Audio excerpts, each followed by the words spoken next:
The stagecoach lurched to a violent stop in front of the dusty depot in La Junta, Colorado, and Grace Whitmore tumbled out onto the street with nothing but a battered carpetbag and terror lodged so deep in her chest she could barely breathe. The year was 1878, and Grace had fled Kansas City 3 weeks prior with only the clothes on her back and enough money sewn into her petticoat to buy passage west.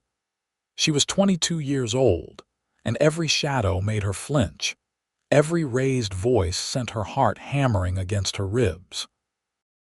The bruises on her arms had faded to yellow-green beneath her long sleeves, but the ones inside felt fresh as open wounds. La Junta sprawled before her in the afternoon heat, a collection of wooden buildings and dirt streets where the Santa Fe Trail met the Arkansas River. Cattle lowed in distant pens. Men in dusty work clothes moved with purpose between the general store and the saloon. Grace stood frozen on the wooden sidewalk, clutching her bag with white knuckles, not knowing where to go or what to do next. She had no plan beyond getting as far from her husband as the rails would take her. Former husband, she corrected herself, though the legal papers meant nothing to a man like Gerald. He would come looking. Men like him always did. "Miss." A voice spoke behind her, low and careful. "You all right there?" Grace whirled around so fast she nearly dropped her bag. The man who had spoken took a measured step backward, holding up both hands in a gesture of peace. He was tall and lean, probably in his mid-20s, with sun-darkened skin and brown hair that curled slightly at his collar. Dust covered his boots and trousers.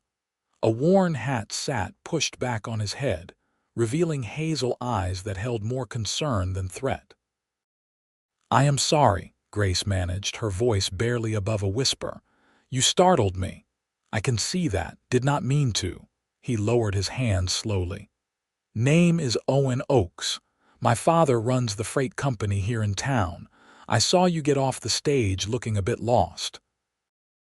Grace studied him for signs of danger but found only patience in his stance. He kept his distance, made no move to touch her or crowd her space. Still, her pulse thrummed like a frightened bird. "Grace Whitmore," she said after a moment. "I am looking for work and lodging." Owen nodded thoughtfully. "Miss Clara runs a boarding house 2 streets over. Clean rooms, fair prices. She might have worked too if you are handy with cooking or mending." "Thank you." Grace shifted her bag to her other hand.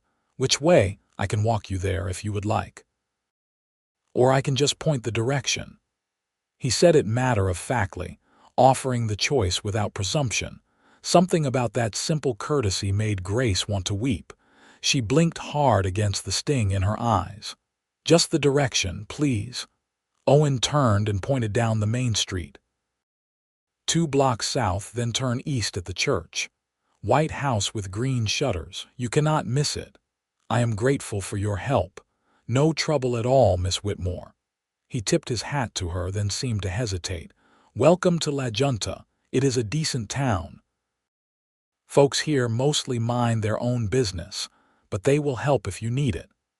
Grace nodded, not trusting herself to speak further. She started walking in the direction he had indicated, feeling his gaze on her back for only a moment before the sound of his boots moved away down the street. She did not turn to watch him go. The boarding house was exactly where Owen said it would be, a 2-story structure that looked well-maintained despite the dust that coated everything in this dry country. Grace knocked on the door with trembling fingers. The woman who answered was perhaps 50, with graying hair pulled into a neat bun and sharp blue eyes that took in Grace's pale face and cheap dress in one assessing glance. "Help you? I am looking for a room. Owen Oakes said you might have one available." The woman's expression softened slightly at Owen's name. Did he now? "Well, any friend of the Oakes family has a fair shot here. I am Clara Brennan. Come in, let me show you what I have got." The room was small but clean, with a narrow bed, a washstand, and a window that looked out over a scraggly garden. The price Clara quoted was more than fair. "I will take it," Grace said. "But I need work as well. I can cook and clean, I can sew, I can keep accounts if needed." Clara studied her for a long moment. "You running from something, girl?" Grace's throat tightened. She could not bring herself to lie, but the truth felt too dangerous to speak aloud. "Yes," she whispered. "He hit you." Grace's silence was answer enough. Clara's mouth compressed into a thin line. "Then you will work for me until you can get on your feet proper. I need help with the washing and the cooking. Room and board plus $2 a week. Sound fair?" Relief made Grace's knees weak. "More than fair, thank you." "Thank me by showing up on time and working hard." Clara's voice was brisk but not unkind. "You start tomorrow morning, 5 o'clock." Grace settled into her small room that night with a sense of fragile hope. She had made it this far. Perhaps she could keep going. Perhaps in this dusty Colorado town, she could become someone Gerald would never find. But as she lay in the narrow bed listening to unfamiliar sounds through the thin walls, the fear crept back in. Every creak of the house settling made her tense. Every distant voice carried the cadence of threat. She pulled the thin blanket up to her chin and tried to remember how to breathe without choking. The next morning came too early and too bright. Grace dressed in the dark and made her way downstairs to find Clara already in the kitchen, stoking the stove. "You will start by helping me cook breakfast for the boarders," Clara said without preamble. "6 men living here currently, all railroad workers or cattlemen. They eat like field hands and expect hot food by 6 o'clock." Grace tied on an apron and set to work. Her hands knew the motions from years of cooking in her father's house, and then in the prison that had been her marriage. Biscuits, bacon, eggs, coffee strong enough to strip paint. The work was familiar, almost soothing. The men who trooped in for breakfast were weathered and rough-spoken but polite enough. They nodded to Grace and kept their eyes mostly on their plates. Clara watched them like a hawk, and Grace understood that this woman had rules about behavior in her house. The knowledge eased something in her chest. Grace spent the morning washing sheets and scrubbing floors. The work was hard, but she welcomed it. Exhaustion left less room for fear. By afternoon, Clara set her to mending torn shirts in the parlor while keeping an eye on the stove. She was threading a needle when boots sounded on the front porch. The door opened and Owen Oakes stepped inside, hat in hand. "Afternoon, Miss Clara," he said. "My mother sent me to collect that quilt you finished." "Right here, Owen." Clara disappeared into another room and returned with a folded bundle. "You tell Catherine this is my finest work yet." "Yes, madam." Owen accepted the quilt, then his gaze found Grace in the corner. "Miss Whitmore, glad to see you got settled." Grace managed a small nod. "Thank you again for your direction. You working here now?" "I am." "Then I suppose I will be seeing you around. My mother orders a fair bit of Clara's handiwork." He smiled, and it was an easy, open expression that held no calculation. After he left, Clara returned to the kitchen. "The Oakes family is good people," she said, as if Grace had asked. "Owen's father runs freight between here and Pueblo. Owen does most of the actual driving now that his father's back is giving him trouble. Honest work, honest pay. Owen himself has a good head on his shoulders. Helps out folks when they need it." Grace said nothing, but she filed the information away. Good people felt like a myth from a storybook, but she had been wrong about people before. She had thought Gerald was good once. The days settled into a rhythm. Grace rose before dawn and worked until evening. She cooked and cleaned and mended. She kept her eyes down and her voice soft. The boarders largely ignored her, which suited her perfectly. Clara was fair and occasionally even kind, though she was not a woman much given to softness. Grace saw Owen 3 more times over the next 2 weeks. Once when he came to deliver supplies that Clara had ordered from his father's freight company. Once when she was hanging laundry in the back garden, and he was passing through the alley with a wagon. Once in church on Sunday, where Grace sat in the back pew and tried to remember how to pray. Each time, Owen greeted her with simple courtesy. He never pressed for conversation. He never stood too close. But Grace noticed that his eyes lingered with something that might have been concern or curiosity or both. It was on a Thursday afternoon, nearly 3 weeks after her arrival in La Junta, that everything changed. Grace was walking back from the general store with a basket of flour and sugar when she heard shouting from the main street. Her blood turned to ice. She knew that voice. She knew it in her nightmares. Gerald. He stood in front of the saloon, dirty from travel, eyes wild and searching. He was asking questions, describing her. A woman, 22, dark blonde hair, blue eyes, his wife. She had taken ill in the head and run away. He had come to bring her home. Grace could not move, could not breathe. The basket slipped from her nerveless fingers and hit the ground, spilling flour across the dusty street. Gerald's head snapped toward the sound. Their eyes met across the distance, his face transformed into something terrible and triumphant. "Grace, there you are, darling. I have been so worried." He started toward her and Grace finally unfroze. She ran. She did not know where she was going, away, just away. Her skirts tangled around her legs. She heard Gerald behind her calling her name, his voice syrup sweet and poisonous. Other voices too, confused, asking what was happening. Grace rounded a corner and collided hard with something solid. Strong hands caught her arms to steady her and she cried out, fighting, blind with panic. "Whoa, easy now." Owen's voice cut through the terror. "Miss Whitmore, it is me, it is Owen, you are safe." She looked up into his face, gasping for air. Behind her, Gerald's footsteps were getting closer. "Please," she managed. "Please, he will kill me." Owen's expression went hard as stone. He did not ask questions, did not hesitate. He moved Grace behind him just as Gerald came around the corner. "There you are," Gerald panted. He was shorter than Owen but heavier through the shoulders, with the look of a man who enjoyed causing pain. "Sir, I thank you for stopping my wife. She is not well. I need to take her home."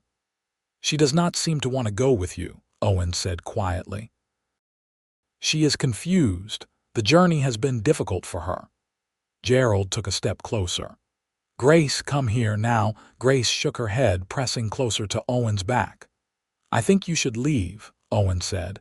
His voice remained calm, but there was steel beneath it. Gerald's face flushed with anger. "This is none of your business, Cowboy. She is my wife. I have legal rights." "Not in Colorado, you do not."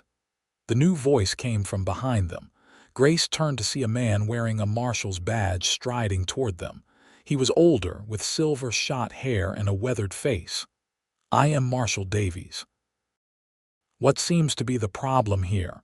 Gerald immediately shifted his posture, adopting an expression of wounded concern.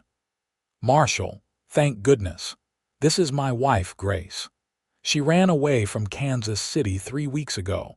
She has been suffering from nervous conditions. I've come to bring her home where she can receive proper care." Marshal Davies looked at Grace. "That true, miss? He your husband?" Grace forced herself to speak, though her voice shook. "He was. I left him. I do not want to go back." "She is not thinking clearly," Gerald said smoothly. "The doctors said she would be confused. I have papers, marriage certificate, letters from her physician recommending rest and supervision." Grace's heart sank. Of course Gerald had papers. He had probably paid some doctor to write whatever he wanted. "Even so," Marshal Davies said slowly, "if the lady says she does not want to go with you, I cannot make her. She is my wife." Gerald's veneer of concern cracked, revealing the anger beneath. "I have rights. You cannot keep her from me." Actually, I can. Owen spoke up. Colorado passed a law 3 years back. A woman can seek legal separation on grounds of cruelty. If Miss Whitmore says you hurt her, you have got no claim here. Gerald's eyes narrowed dangerously. Who are you? Owen Oakes, and I am telling you to leave town. I am not going anywhere without my wife. The marshal held up a hand. Here is what is going to happen. Miss Whitmore, you will come with me to my office and make a statement, Mr. He looked at Gerald expectantly. Whitmore, Gerald Whitmore. Mr. Whitmore, you will stay away from this woman while I investigate these claims. If I find evidence of wrongdoing, I will ask you to leave La Junta. If you refuse, I will arrest you. Understood. Gerald's jaw clenched, but he nodded stiffly. Owen, you escort Miss Whitmore to my office. Mr. Whitmore, you come with me. Grace found herself walking down the street with Owen's hand light and careful on her elbow. She was shaking so hard she could barely stay upright. You are safe, Owen said quietly. Davies is a good man. He will not let anyone hurt you. You do not understand, Grace whispered. Gerald always gets what he wants, always. He will find a way. Not here, he will not. They reached the marshal's office, a small building with bars on the windows. Marshal Davies arrived moments later with Gerald, who shot Grace a look that promised retribution. The questioning took over an hour. Marshal Davies asked Grace to describe her marriage, and slowly, painfully, she told him. The first time Gerald had hit her, 3 months after the wedding. How he had isolated her from her friends and family. How the violence had escalated until she feared for her life. How she had finally gathered the courage to run when Gerald had broken 2 of her ribs, and told her next time he would make sure she could not walk. She rolled up her sleeves to show the fading bruises. She described scars that Gerald had given her over 18 months of marriage. Marshal Davies wrote it all down with a grim expression.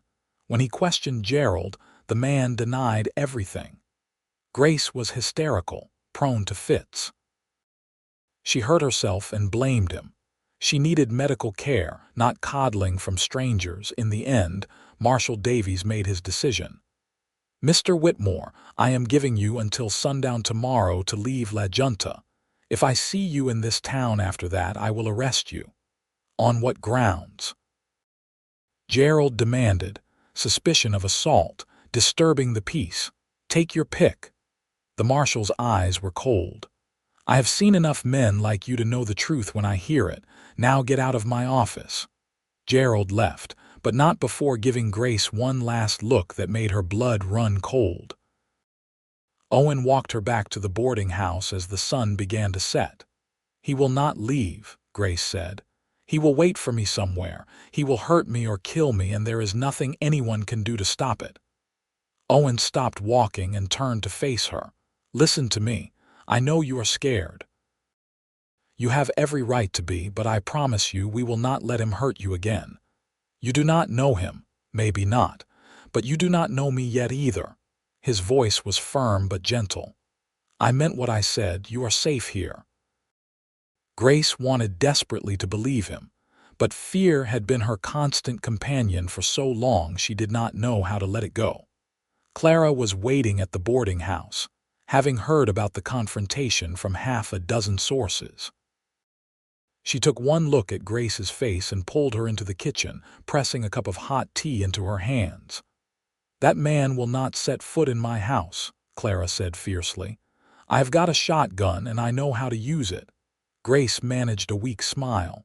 Thank you. Owen spoke to me before he left, Clara continued. He is organizing some of the men to keep watch tonight and tomorrow. Make sure that husband of yours does not try anything. He should not have to do that. Maybe not, but he wants to. Owen has always been the type to help where he can. Clara patted Grace's hand. You try to get some rest. We will keep you safe. But rest was impossible. Grace lay in her narrow bed, staring at the ceiling, listening to every sound. Around midnight, she heard voices outside. She crept to the window and saw Owen standing in the street below, talking quietly with two other men. They were keeping watch, just as Clara had said. Something in Grace's chest loosened slightly. These people barely knew her, yet they were protecting her. She did not understand it. The next day passed in agonizing slowness. Grace stayed inside, helping Clara with the washing but starting at every noise. Owen came by twice, just to check that everything was all right. Each time, Grace found herself studying his face, searching for some sign of ulterior motive. She found none. As sundown approached, Marshal Davies appeared at the boarding house. "Watched Whitmore get on the eastbound stage myself," he reported. "Made sure he was on it when it pulled out. He is gone." Grace felt no relief. "He will come back." "Maybe, but if he does, I will arrest him on sight. I sent telegrams to marshals in neighboring towns. Let them know to watch for him." Davies's expression was kind. "I know it is hard to believe right now, but you have got people looking out for you here." After he left, Grace sank into a chair in the parlor, feeling hollowed out and exhausted.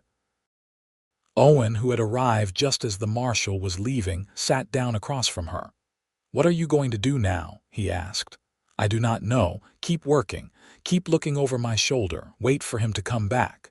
She heard the defeat in her own voice. "Or you could start building a life here." Owen leaned forward, elbows on his knees.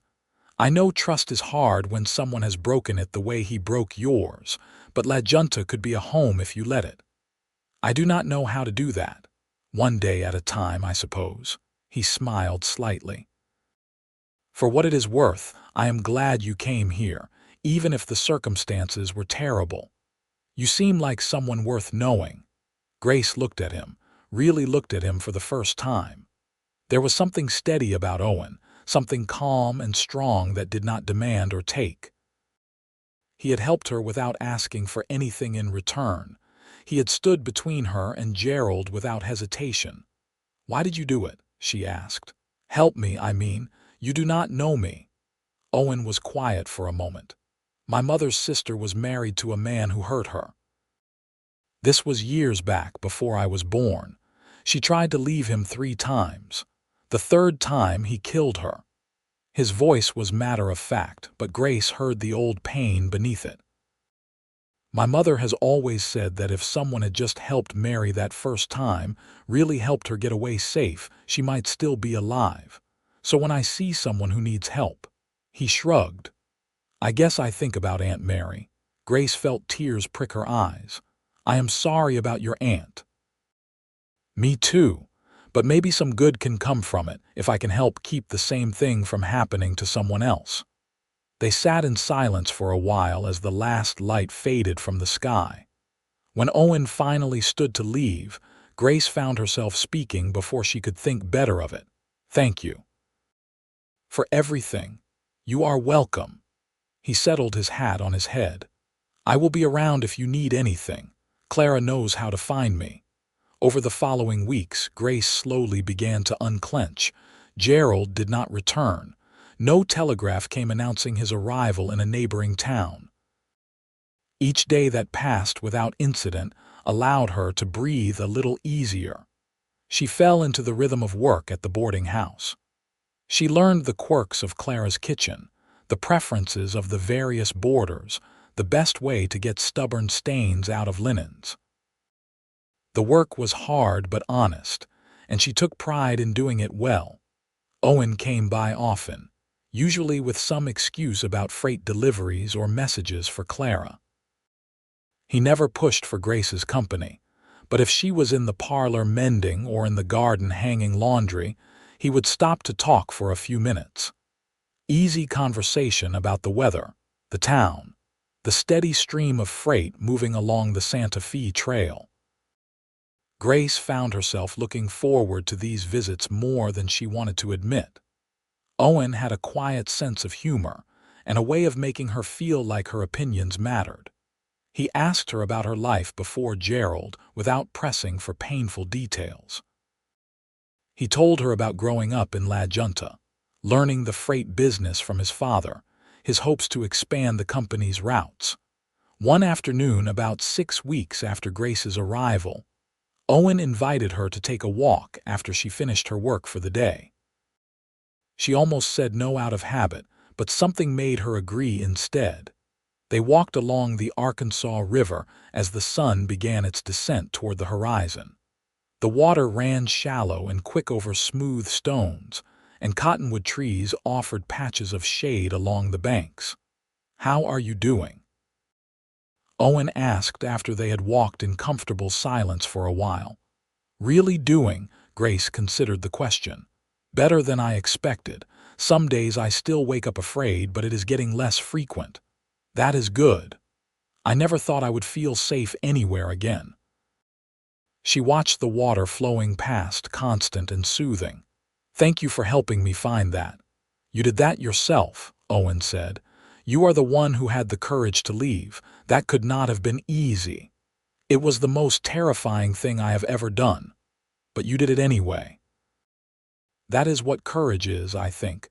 Not the absence of fear, but doing what needs to be done despite it. Grace turned to look at him. "Is that how you live, without fear?" "Hell no," he laughed. "I am scared of plenty of things. Letting my father down, having the business fail, snakes. Those creatures terrify me." Despite herself, Grace smiled. "Snakes? Completely irrational, I know. But I see a rattler and I am running the other direction." His eyes crinkled with humor. "My point is, everyone is afraid of something. The question is what we do with that fear." They walked further, and Grace found herself talking more freely than she had in years. She told Owen about growing up in Ohio, about her father who had been a school teacher and her mother who had died when Grace was 15. About how she had met Gerald at church and thought he was kind, only to discover too late what lay beneath his polished exterior. Owen listened without judgment, asking questions that showed he was really paying attention. When Grace finally fell silent, he said, "You deserved better than that. I know that now. But for a long time I believed him when he said I was the problem, that if I just tried harder, was quieter, more obedient, things would be better. That is what men like him do. They make you question your own mind. How do you know so much about this?" "My mother talked a lot about Aunt Mary over the years. I think it was her way of making sure we remembered, and maybe warning my sisters to watch for the signs." He picked up a smooth stone and sent it skipping across the water. "I've got 3 sisters. I would kill anyone who treated them the way Whitmore treated you." The fierce protectiveness in his voice made Grace feel something unfamiliar and warm. She had forgotten what it was like to have someone care about her well-being without expecting something in return. As they walked back toward town, Owen said, "There is a dance next Saturday at the town hall. I know you might not be ready for something like that, but I wanted to mention it in case you were interested. I would be happy to accompany you if you wanted. Just as friends," he added quickly. "No pressure." Grace's first instinct was to refuse, but then she thought about what Owen had said about courage, about doing things despite fear, not because of its absence. "All right," she heard herself say. "I would like that." Owen's smile was like sunshine breaking through clouds. "Really? That is wonderful. I will come by for you around 7. 7 is good." Over the next week, Grace found herself thinking about the dance more than she wanted to admit. Clara, who had heard about the invitation from Owen himself, helped her alter one of the dresses from the church donation box, a blue calico that brought out Grace's eyes. "Owen is a good man," Clara said as she pinned the hem. "If you are worried about his intentions, do not be. He will treat you right." "I am not worried about that," Grace said, and realized it was true. Whatever Owen's feelings might be, she trusted him not to hurt her. "I am more worried about myself, about whether I can be normal again after everything. Normal is overrated. You just be yourself. That will be enough for any man worth having." The night of the dance arrived cool and clear. Grace dressed carefully, her hands shaking only a little as she pinned up her hair. When Owen arrived precisely at 7, she took a deep breath and went downstairs to meet him. The look on his face when he saw her made something flutter in her chest. "You look beautiful," he said simply. "Thank you. You look very nice as well." He did. He had traded his usual work clothes for clean trousers and a pressed shirt, his hair neatly combed and still damp from washing. They walked to the town hall together as dusk settled over La Junta. Music spilled from the open doors, and people moved in and out, laughing and talking. Grace felt her anxiety spike as they approached, but Owen seemed to sense it. He offered his arm and she took it, grateful for the solid support. Inside, the hall had been decorated with paper streamers and lanterns. A small group of musicians played fiddle and guitar in one corner. Couples whirled across the floor while others stood talking along the walls. It was crowded and loud and overwhelming. "We can leave any time you want," Owen said quietly. "Just say the word." But Grace found that she did not want to leave. This was normal life, the kind she had been denied during her marriage and before. She wanted to try to reclaim it. "Would you dance with me?" she asked. Owen's smile was answer enough. He led her onto the floor as the musicians struck up a waltz. His hand settled light and proper at her waist, his other hand holding hers with careful gentleness. They began to move, and Grace focused on the steps, on the music, on the feeling of being held without being trapped. "You are doing great," Owen said. "You dance well. My father taught me when I was young. He loved to dance." The memory made her smile. My mother would laugh and let him spin her around the kitchen. They danced 2 more songs before taking a break to get some punch. Several people came over to greet Owen and be introduced to Grace. Everyone was friendly without being intrusive.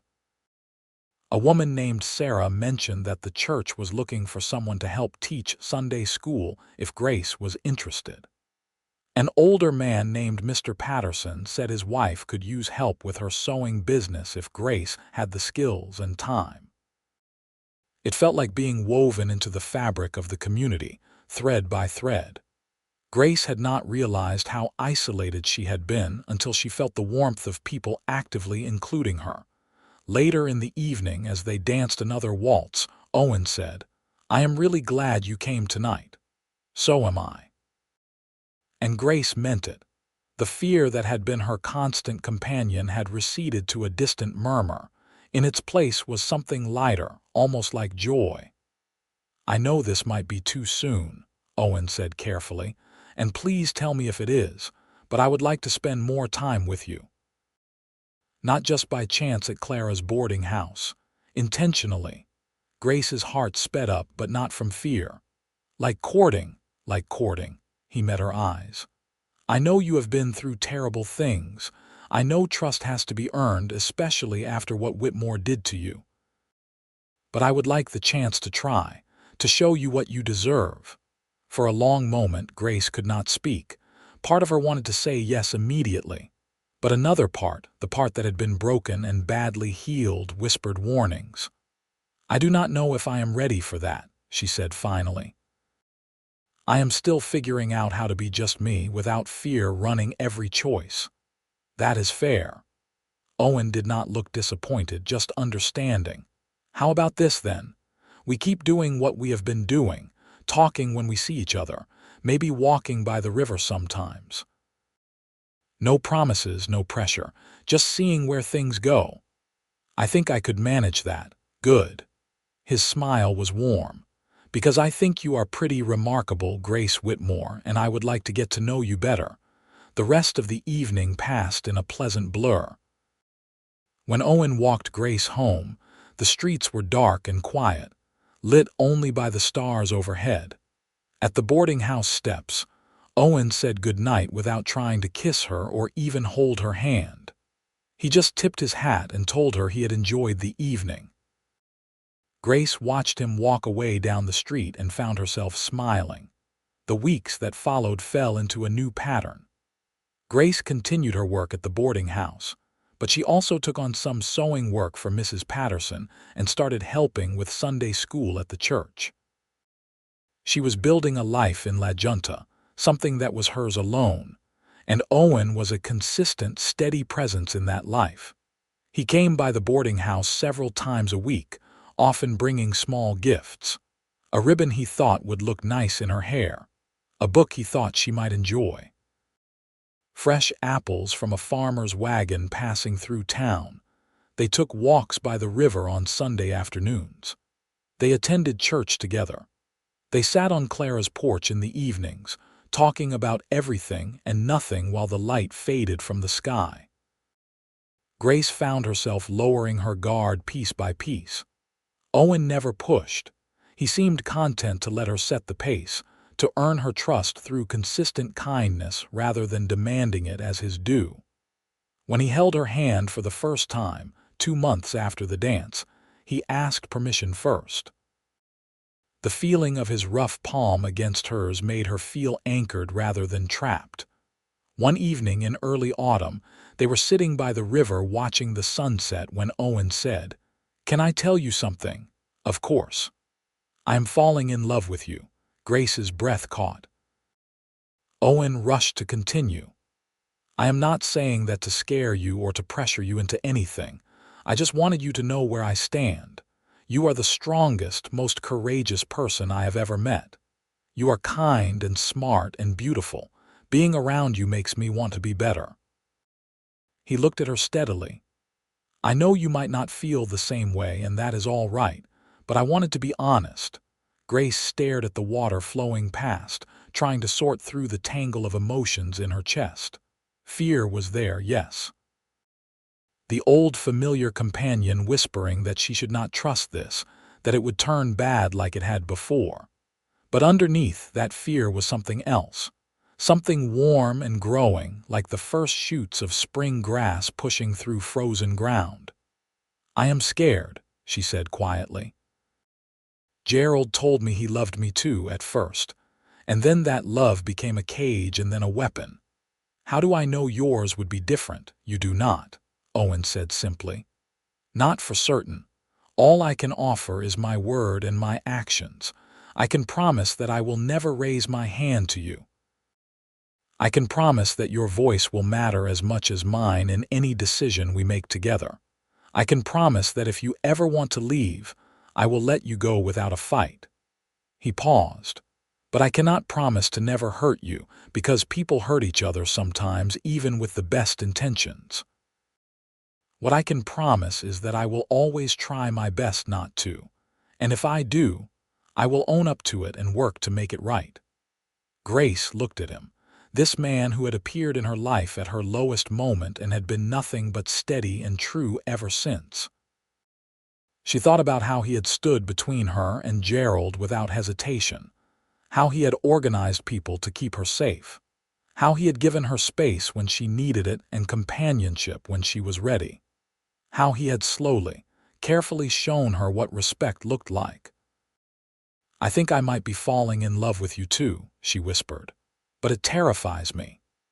Owen reached out slowly, giving her time to pull away, and cupped her face with one gentle hand. "Then we will be terrified together, and maybe we will find that courage grows when love is near." He kissed her then, soft and sweet, and Grace felt something in her chest break open.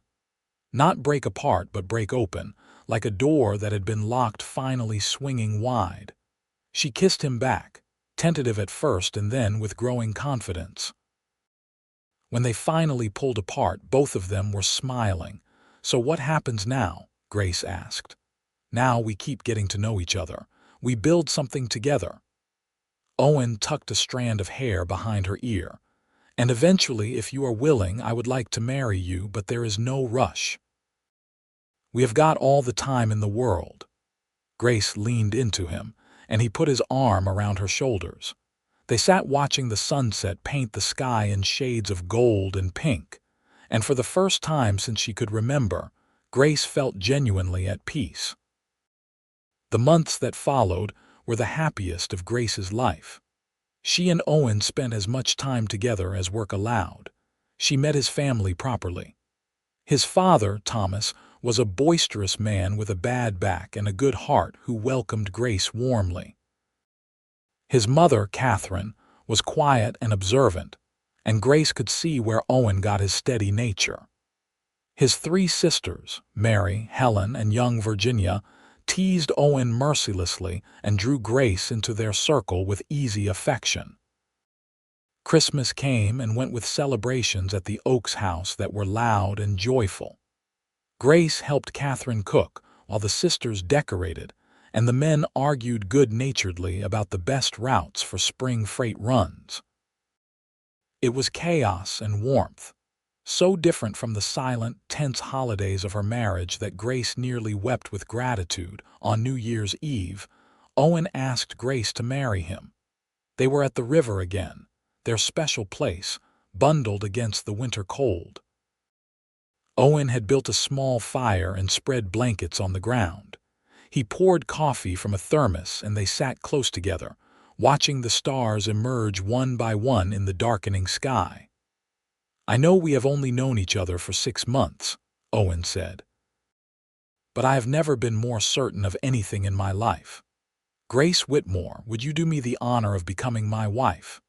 He pulled out a simple gold band, nothing fancy but clearly chosen with care.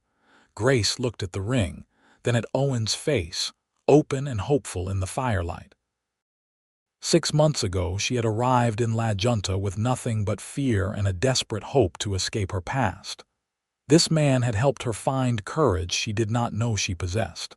He had replaced her fear with steady affection, her isolation with community, her despair with joy. "Yes," she said. "Yes, I will marry you." Owen whooped with delight and pulled her into a spinning hug that made her laugh. He slipped the ring onto her finger and kissed her with a passion that made her toes curl in her boots. They were married in March of 1879, in the small church where Grace taught Sunday school. The whole town turned out for the wedding. Clara stood up with Grace as her matron of honor. Owen's best friend Robert stood with him. The ceremony was simple and beautiful, and when the preacher pronounced them husband and wife, Grace felt no fear at all. Only joy and hope and love so strong it made her chest ache. The Oakes family had gifted them a small house on the edge of town, close to the freight company offices. It was not much, just 4 rooms and a garden plot, but it was theirs. Grace and Catherine had spent weeks preparing it, sewing curtains and quilts, scrubbing floors, making it into a home. Their wedding night was gentle and careful. Owen let Grace set the pace, checking in with her constantly, making sure she felt safe. When Grace inevitably tensed at certain moments, old fear rising up, Owen stopped and held her until she could breathe again. "We have got all the time in the world," he reminded her. "There is no rush." Grace loved him fiercely in that moment, for his patience and understanding.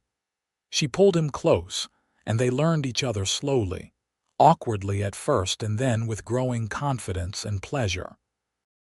Afterwards, lying tangled together in their marriage bed, Grace said, "I never thought I could feel this way, safe and loved and wanting all at the same time." "You deserve to feel this way," Owen murmured against her hair. "You deserve everything good in the world." Their life together settled into a comfortable rhythm. Owen worked for the freight company, taking longer runs now that his father had officially retired due to his back trouble. Grace continued her sewing work and helped Catherine with the household while Owen was away. She also started teaching reading and writing to some of the Mexican families who lived on the outskirts of town, using the skills her father had passed on to her. When Owen was home, they spent their evenings together on their small porch, talking about their days and making plans for the future. They wanted children eventually, and maybe to expand the freight business to include passenger runs as well as goods. Owen talked about buying more wagons and hiring additional drivers. Grace talked about possibly opening a small school where all the town's children could learn regardless of their ability to pay. It was a good life, simple but rich with purpose and affection. Then, one August afternoon, almost a year after Grace had first arrived in La Junta, she was working in her garden when a shadow fell across the vegetables she was weeding. She looked up, and her blood turned to ice. Gerald stood at the edge of her property, older and harder than she remembered, his eyes cold with fury barely held in check. "Hello, Grace. Or should I say Mrs. Oakes now?" Grace scrambled to her feet, her heart hammering. "You need to leave." "Marshal Davies said if you came back he would arrest you. Davies is dead, thrown from a horse 3 months ago." Gerald smiled without humor. "Which means there is nobody to stop me from taking back what is mine. I am not yours. I am married to Owen. That is not legal. You are still my wife." "That makes your marriage bigamy." He took a step onto her property. "I have been waiting, watching.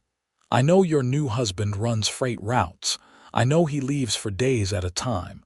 Very convenient." Grace backed toward the house, reaching for the door. Gerald lunged forward faster than she expected, grabbing her wrist. His grip was bruising, familiar. "You thought you could make a fool of me," he hissed. "Thought you could run away and I would just let you go. I am going to drag you back to Kansas City and make you sorry you ever defied me." Grace tried to scream, but Gerald clapped his other hand over her mouth. She bit down hard and he cursed, releasing her mouth but tightening his grip on her wrist. Then a voice rang out across the yard. "Let go of my wife." Owen stood at the gate, dusty from the road, fury and fear warring on his face. He had a rifle in his hands. Gerald turned, pulling Grace against him like a shield. "This does not concern you, Oakes. She is my wife. I am taking her home." "The hell you are." Owen raised the rifle, sighting along the barrel with steady hands. "Let her go. Now. You would shoot an unarmed man without hesitation if he is hurting my wife." They stood frozen in a deadly tableau. Grace could feel Gerald's heart pounding against her back, could smell the whiskey on his breath. His grip on her wrist was cutting off circulation. "If you take her, you will have to kill me first," Owen said, his voice hard as iron. "And if you somehow manage that, you will have my entire family to deal with. My father, my sister's husbands, every man in La Junta who knows what you did to Grace. You will never make it out of Colorado alive." Gerald's hand twitched, and for a moment Grace thought he might actually try something. Then he shoved her away hard enough that she stumbled. She caught herself against the porch railing and looked back to see Gerald backing toward the gate. "This is not over," he snarled. "Yeah, it is." Owen kept the rifle trained on him. "Grace is filing papers with the territorial court tomorrow. Legal separation on grounds of cruelty, abuse, and abandonment. She has got a dozen witnesses who will testify to what you did. Even if you dragged her back to Kansas, she could have you arrested for assault. You think some territorial court means anything? I think it means enough. And I think you know that if you try this again, I will put a bullet in you and no jury in Colorado would convict me for it. Now get the hell off my property." Gerald left, but his parting look promised retribution. Grace stood shaking on the porch until he disappeared from view. Then her knees gave out and she sank down onto the steps. Owen set the rifle aside and crouched beside her, pulling her into his arms. "Are you hurt? Did he hurt you?" "My wrist." It was already bruising where Gerald had grabbed her. "Owen, I am so sorry. I brought this to your door." "No." His voice was fierce. "He brought this, not you. You did nothing wrong." Grace buried her face in his shoulder and cried for the first time since leaving Kansas City. She cried for the terror of the last few minutes, for the 1.5 years of abuse that had preceded her flight, for the fear that even now Gerald might find a way to destroy the life she had built. Owen held her through it all, steady and strong, murmuring reassurances. When she finally quieted, he helped her inside and looked at her wrist. "We need to tell the new marshal," he said. "Get this documented.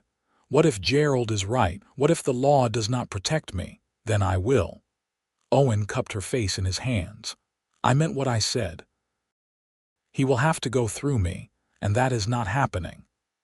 They went to see the new marshal, a young man named Porter who took Grace's statement seriously and immediately organized a search for Gerald. But the man had vanished. His horse was gone from the livery stable. Nobody had seen which direction he rode. For days, Grace jumped at shadows. She was afraid to be alone in the house. Owen canceled his freight runs and stuck close to home. His father and brother-in-law took turns keeping watch at night. A week passed with no sign of Gerald. Then 2 weeks. Grace began to hope that maybe he had given up, had gone back to Kansas City, had found some other target for his obsession. Then Marshal Porter came to their door with news. "Found a body about 10 miles north of here," he said, his expression grim. "Looks like he got thrown from his horse and broke his neck in the fall. Had identification on him. It is Gerald Whitmore." Grace sat down hard in the kitchen chair. Owen put a hand on her shoulder. "You are sure?" Owen asked. "Positive. I am sorry, Mrs. Oakes. I know this must be a shock, even under the circumstances." After Porter left, Grace sat in silence for a long time. She thought she should feel something. Relief, maybe, or grief, or guilt. But all she felt was numb. "Is it wrong that I am glad he is dead?" she finally asked. Owen knelt in front of her chair, taking her hands. "No, he hurt you terribly. It is all right to be glad that threat is gone. I did not wish him dead. I just wanted him to leave me alone. I know, but this way you are free, truly free, no more looking over your shoulder." Slowly, the truth of that settled into Grace's bones. Gerald was gone. He could never hurt her again. The divorce papers being prepared would never be needed. She was free. She started crying again, but this time it was different. These were tears of relief, of release, of grief for the years she had lost to fear. Owen held her and let her cry herself out. In the days and weeks that followed, Grace felt like she could breathe properly for the first time in years. The constant background anxiety that had been her companion, even in her happiness with Owen, finally began to fade. She could work in her garden without constantly scanning the horizon. She could walk to town without fear. She could sleep through the night without nightmares. Life returned to its rhythm. Owen resumed his freight runs. Grace expanded her teaching. They talked again about children, about the future they wanted to build together. One evening in late October, Grace told Owen she was pregnant. His whoop of joy brought Catherine running from next door, convinced someone was hurt. When she learned the news, she burst into tears and hugged Grace so hard she could barely breathe. "I am going to be a grandmother. Thomas, you are going to be a grandfather." The pregnancy was easy, or at least as easy as such things could be. Grace was sick most mornings through the first few months, but Catherine and Clara both helped her through it with remedies and sympathy. By the time winter settled in, Grace's belly was swelling and she could feel the baby moving inside her. Owen was attentive to the point of being overprotective. He canceled all his long-distance runs and only took local jobs so he could be home every night. He rubbed Grace's aching feet and fetched her whatever strange foods she craved, and generally made such a fuss that his sisters teased him mercilessly. "You would think nobody had ever had a baby before," Mary said, laughing, as Owen refused to let Grace carry a basket of laundry. "Let him fuss," Grace said, smiling. "I do not mind."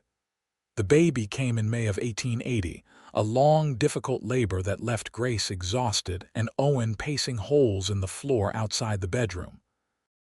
Catherine and Clara attended the birth along with the doctor, and when the baby finally emerged wailing into the world, the doctor announced, "It is a boy." Owen was allowed in to meet his son. He looked at the tiny red-faced infant with an expression of such wonder that Grace felt tears prick her eyes. "He is perfect," Owen whispered. "What should we name him?" They had discussed names for months without settling on one. But looking at her husband holding their child with such tenderness, Grace knew exactly what felt right. "Michael, after my father. Michael Oakes." Owen tested the name. "I like it. Hello, Michael. I am your father, and I am going to do my best to make sure you grow up feeling loved and safe every single day of your life." Grace's eyes filled with tears again, this time from joy so pure it hurt. A year and a half ago she had arrived in La Junta with nothing but fear. Now she had a husband who loved her, a family that embraced her, a community that supported her, and a child who would never know the violence and fear that had marked her early married life. Owen leaned down to kiss her gently. "Thank you for this, for trusting me, for building this life with me." "Thank you for showing me what love is supposed to look like," Grace said. "For replacing my fear with courage. We replaced it together." Owen smiled. "Turns out courage really does grow when love is near." Michael was a healthy, happy baby who rarely fussed and slept reasonably well. Grace had worried that motherhood would bring back her fears, that she would be haunted by Gerald's shadow, but she found only joy in caring for her son.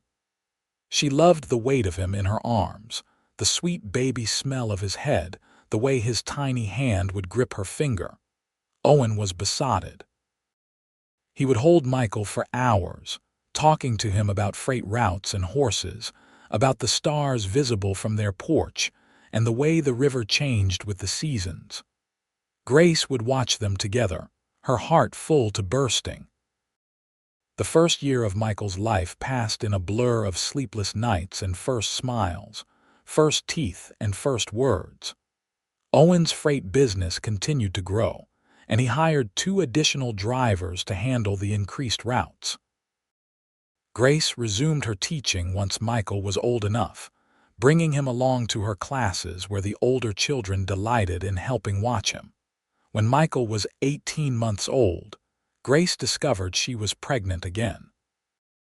This time it was a girl, born in December of 1881 during the first snowfall of winter. They named her Mary Catherine after Owen's aunt and his mother. Mary was different from Michael from the start. Where he had been placid and easy, she was fierce and demanding. She wanted what she wanted when she wanted it, and she made her displeasure known if she did not get it. Grace loved her wild little daughter fiercely.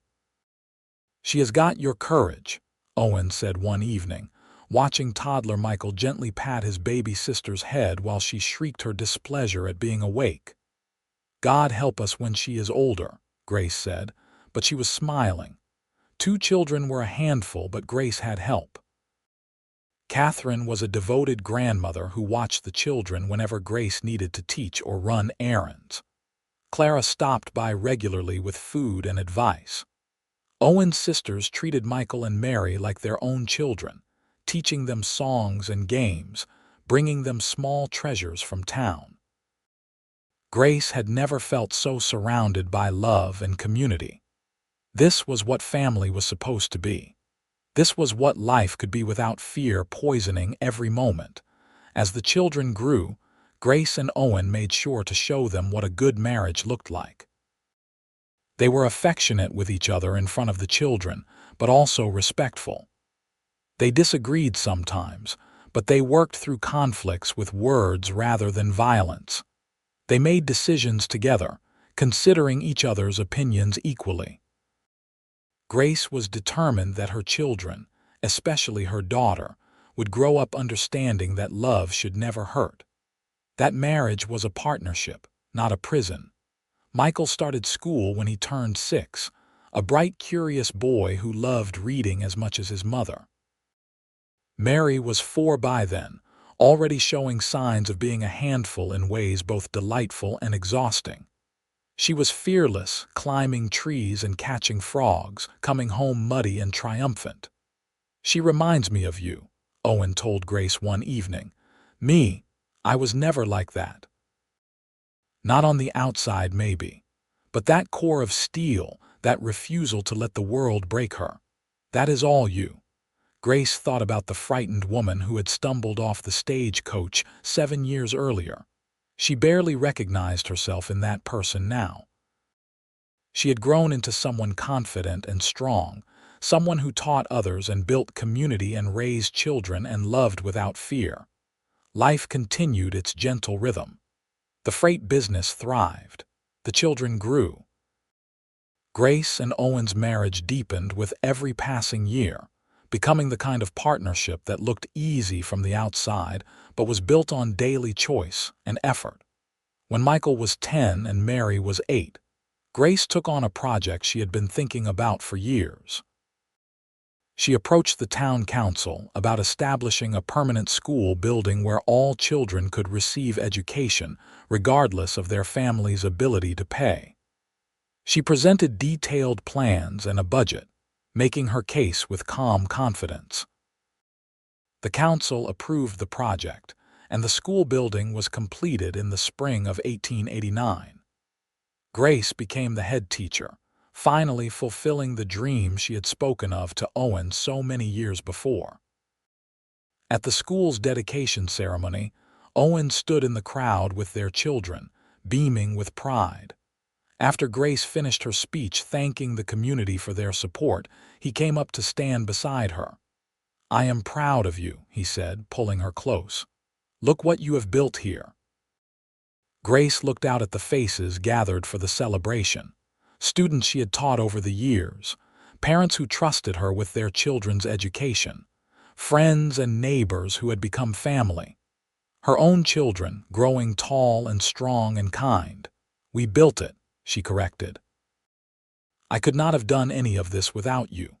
"Partners," Owen agreed, kissing her temple. That evening, after the children were in bed and they sat together on their porch watching the stars, Grace reflected on the journey that had brought her here. "Do you ever wonder what your life would have been like if I had not come to La Junta?" she asked. "Sometimes," Owen admitted, "but I do not dwell on it because I like this life with you too much. Why do you?" "I was just thinking about who I was when I arrived, how scared I was, how broken." Grace took his hand. "And how you helped me find the courage to heal. You had that courage all along. You just needed someone to believe in you while you remembered it." They sat in comfortable silence, fingers interlaced. Inside the house, one of the children stirred in sleep and settled again. Somewhere down the street, a dog barked. The Arkansas River murmured its constant song. Grace thought about Gerald, which she did rarely now. What they had endured together, the fear he had inflicted, had shaped her but not defined her. She had survived. More than that, she had thrived. She had built a life full of love and purpose and joy. She had become someone she was proud to be. "I love you," she told Owen. "I do not say it enough, but I do, so much. I love you too." Owen squeezed her hand. More every year. The years continued to unfold with their joys and sorrows. Owen's father Thomas passed away when Michael was 12, surrounded by family. They mourned him deeply, but took comfort in the legacy he had left, not just in the successful freight business but in the values he had instilled in his children. Catherine lived another 5 years after Thomas, long enough to see Michael graduate from school and start working in the freight business alongside Owen. Long enough to see Mary declare her intention to become a teacher like her mother. She died peacefully in her sleep at 68, and Grace cried at the funeral for the mother-in-law who had welcomed her so completely into the family. Grace's school continued to flourish. She trained new teachers to help handle the growing number of students. She established a small library where anyone in town could borrow books. She started adult education classes in the evenings for people who had never had the chance to learn reading and writing. Education became her passion and her purpose, the way she gave back to the community that had saved her. Michael married at 22, a sweet girl named Anna who worked at the general store.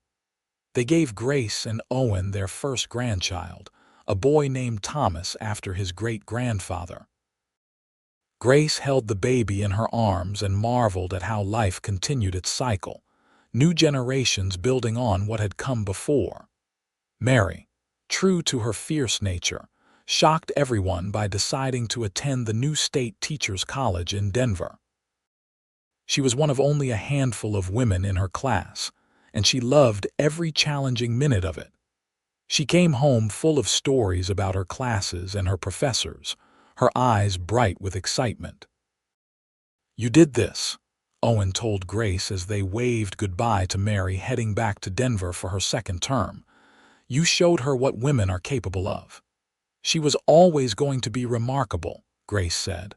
"I just tried not to get in her way."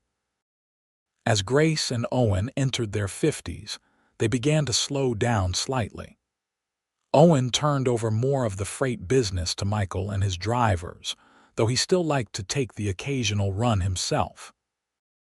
Grace trained her assistant teacher to take over some of her classes, though she still taught the advanced reading and writing courses herself. They had more time for each other, for long walks by the river that had witnessed the beginning of their love story, for quiet evenings on the porch that had sheltered decades of conversation, for grandchildren who visited and filled their house with noise and laughter. On their 20th wedding anniversary, Owen surprised Grace with a trip to Denver to visit Mary at school. They stayed in a hotel, something they had never done together, and attended a symphony concert. They walked through the city streets hand in hand, enjoying the novelty of being somewhere new together. "Thank you for saying yes," Owen said as they rode the train back to La Junta. 20 years ago when I asked you to marry me, for trusting me enough to say yes." "Thank you for being worthy of that trust," Grace replied, "for every single day of these 20 years. They held hands as the train rolled through the Colorado landscape, both of them remembering the frightened young woman and the kind cowboy who had seen past her fear to the strength beneath. They had built something beautiful together, something that would outlast them and the children they raised and the community they served. Mary graduated from Teachers College with honors and returned to La Junta to teach alongside her mother. Mother and daughter made a formidable team, pushing for more resources for the school, establishing a scholarship fund for students who wanted to pursue higher education, bringing in speakers from across the state to talk about everything from agriculture to literature. Michael's freight business expanded to include passenger coach services, fulfilling the dream Owen had spoken of decades earlier. The Oakes family name became synonymous with reliable, honest business practices throughout southeastern Colorado. Grace and Owen's life settled into the comfortable rhythm of long marriage. They knew each other's habits and moods, could communicate with a look across a crowded room. They still made each other laugh. They still shared their hopes and fears. The passion of youth had mellowed into something deeper, a love built on years of choosing each other daily. On Grace's 60th birthday, the town threw a celebration in her honor. The school building was packed with former students, now grown with children of their own, who came to thank her for the education she had given them. People spoke about how Grace had taught them to read, had encouraged them when they doubted themselves, had shown them that learning could open doors to better lives. Grace stood at the front of the room, overwhelmed by the outpouring of affection. When it was her turn to speak, she said, "When I came to La Junta 32 years ago, I was running from a terrible situation. I had nothing but fear. This town, and especially this man," she gestured to Owen standing nearby, "showed me what courage looked like. You replaced my fear with love, with community, with purpose.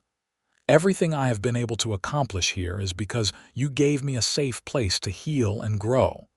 Thank you for that gift." There was not a dry eye in the room. Owen came to stand beside her, taking her hand as he had thousands of times before. "My wife is too modest," he told the assembled crowd. "She came here afraid, yes, but she also came here strong. She just needed time to remember that strength.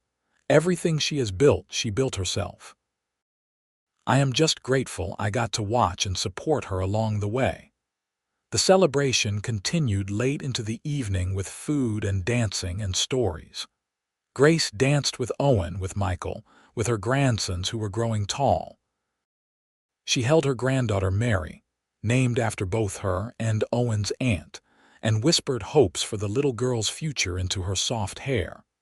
As the evening wound down and people began drifting home, Grace stood outside the school building looking up at the stars. Owen came to stand beside her. "What are you thinking?" he asked. "That I am happy," Grace said simply. "Completely, genuinely happy. For so long I did not think that was possible for me, but you helped me find it." "We helped each other find it," Owen corrected.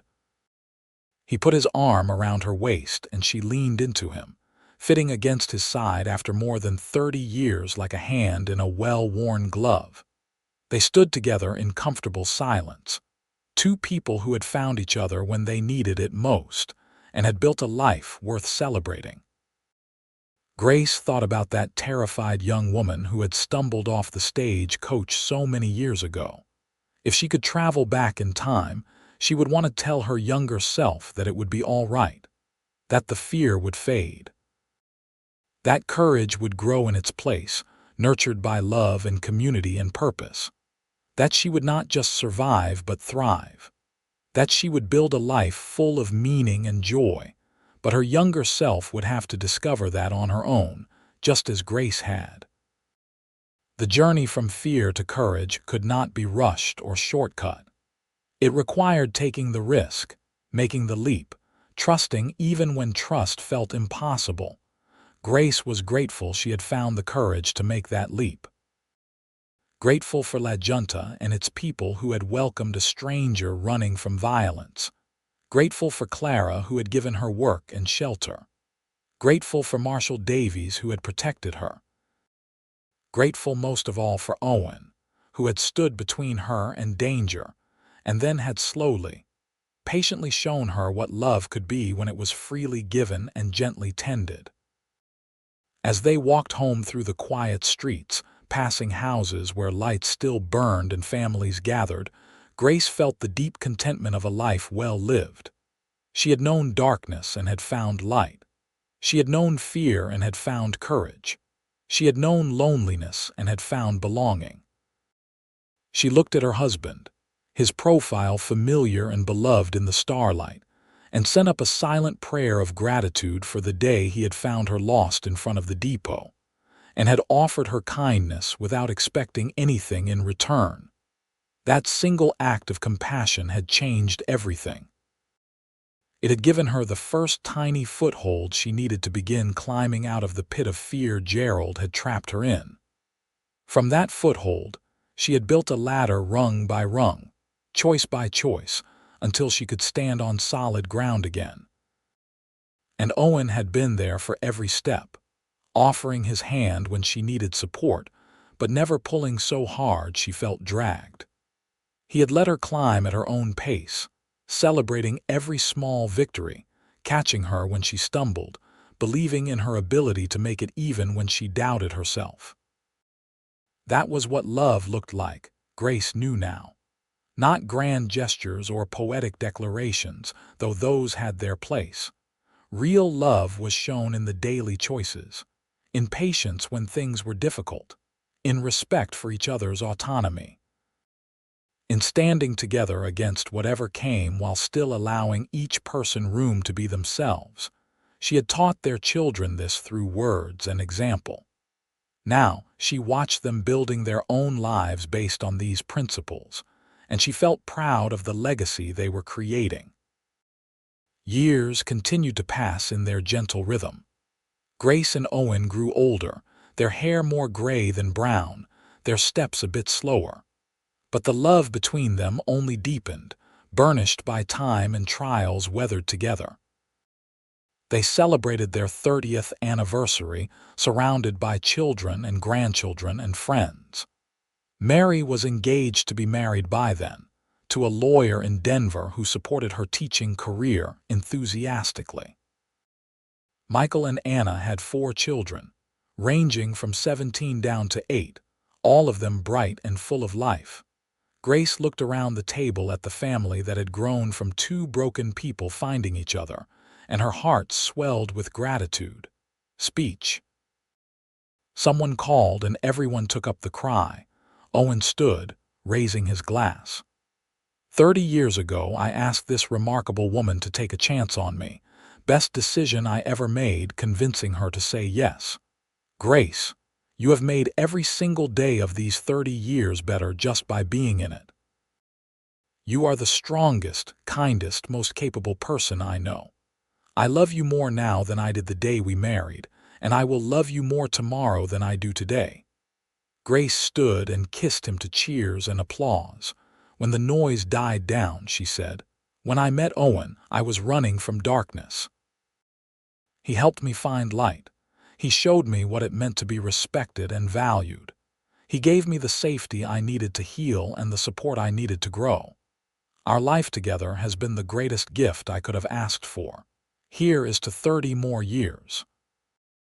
They clinked glasses and drank, and Grace caught Owen's eye across the rim of her glass. His expression was soft with affection and memories shared. That night, after everyone had gone and they were alone in their house that held decades of history in every corner, Grace and Owen sat on their porch as they had countless nights before. "You have any regrets?" Grace asked. "About your life, about us?" Owen considered the question seriously. "I regret that you had to suffer what you did before we met. I regret that the world is such that women have to run from men who are supposed to love them. But about us, about our life together, not a single regret. Not even when I was so scared in those early days. When I jumped at shadows and could barely let you touch me, especially not then." Owen took her hand. "You needed time to heal. I understood that. I was happy to wait. You are a good man, Owen Oakes." "I am a lucky man," he corrected. "Lucky that you walked into my life. Lucky that you gave me a chance. Lucky to have spent 30 years watching you become more fully yourself with each passing year." They sat in comfortable silence, watching the stars wheel slowly overhead, the same stars that had witnessed the beginning of their love story all those years ago by the river. Grace thought about courage and how it had grown in her life. Not all at once, not like a flash of lightning, but slowly like a seed pushing through soil toward sunlight. Each small act of bravery had led to another. Leaving Kansas City, accepting help from Owen, agreeing to let him court her, saying yes to marriage, opening her heart to love despite her fear. And love had nurtured that courage, had given it room to flourish. Owen's steady presence had shown her she was worthy of respect. His affection had taught her she could trust again. His partnership had proven that marriage could be about lifting each other up rather than tearing each other down. In turn, her courage had strengthened their love. By healing, by becoming strong, by pursuing her own dreams and purposes, Grace had brought more to their partnership. She was not just Owen's wife, but her own person, with her own accomplishments and impact on their community. That made their relationship richer, more balanced. They had built something beautiful together, the two of them. A family, yes, but more than that. A model for what love could be when it was given freely and received with gratitude. Their children had learned from their example. Their community had been shaped by their partnership. Grace squeezed Owen's hand, feeling the calluses earned through decades of honest work. This hand had defended her, supported her, loved her. This man had taken a frightened woman and helped her remember she was strong. He had replaced her fear with courage, her isolation with belonging, her despair with hope, and she had given him her healing heart, her growing strength, her hard-won courage. They had built their lives together, two people who had been exactly what the other needed exactly when they needed it. As they finally went inside for the night, Grace took one last look at the stars above La Junta, Colorado. This town had been her refuge and had become her home. These people had been strangers and had become family. This man had been her rescuer and had become her partner. She had arrived with nothing but fear. But love, patient and persistent and true, had replaced that fear with something better. Courage had grown in the fertile soil of safety and respect and affection. And that courage had allowed her to build a life beyond anything she had imagined on that dusty afternoon 32 years ago, when she had tumbled off the stagecoach not knowing where to turn. Grace Oakes, formerly Whitmore, fell asleep that night in her husband's arms, grateful for every twist of fate that had brought her to this moment. The fear that had once defined her was a distant memory, replaced entirely by love and courage and hope. And in the morning, there would be grandchildren to spoil, students to teach, and another day of this beautiful life to savor alongside the man who had shown her that courage truly does grow when love is near.